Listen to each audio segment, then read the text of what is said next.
I'm Erin Kennedy. Here's a look at the stories that are making headlines at this hour. Firefighters found 2 people dead inside an apartment building. When crews arrived early Tuesday morning, they saw flames from the second floor of the building at Wilcox and Pulaski. Both victims were 90 years old. Firefighters say there were smoke detectors in the building, but they were not working. Investigators are now looking into how the fire started. Chicago police are looking for 2 men who they say attacked and robbed a man in a wheelchair. Here's a surveillance picture of the 2. Police say the men got control of the victim's wheelchair and tried to force him off the train last month on the CTA Blue Line. The victim fought them off, but they stole his phone. If you recognize these men, please call police. And police are investigating charges of abuse after the death of a lead singer of the Temptations. Suzanne Lemonniot has more.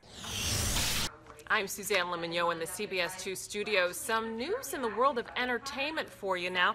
Chicago police are now investigating abuse allegations in the death of Temptation singer Dennis Edwards. Now, Edwards died last Thursday in a Chicago hospital. He had had complications from meningitis. A protection order, we are learning, was reportedly filed in Chicago on his behalf back in January. Now, according to a St. Louis newspaper, Edwards' wife was accused of abusing him. Chicago police say it's unclear, though, if the 74-year-old's death is connected to any abuse. And finally, after the snow, now what? Here's meteorologist Megan Glaros. Hey there, everybody. So we had some snow yesterday, obviously. Now starting this morning off, dealing with the repercussions of yesterday's 3 to 6 inches. But as we look at the futurecast, we start off pretty nice and dry today. Problem is, we got another chance of snow coming in. That begins around maybe 9 o'clock, 10 o'clock tonight.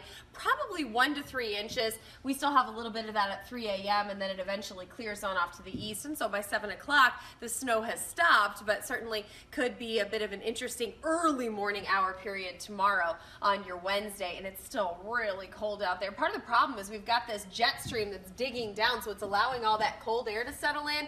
Plus, this acts like train tracks, and these systems just keep riding the tracks right through, and that brings us those off and on snow chances that we've had and continue to have probably from now all the way through the end of our 7-day planner. Quick peek at that, showing, temperatures topping out below the freezing point across the board, plus a little bit of an active weather pattern through Saturday.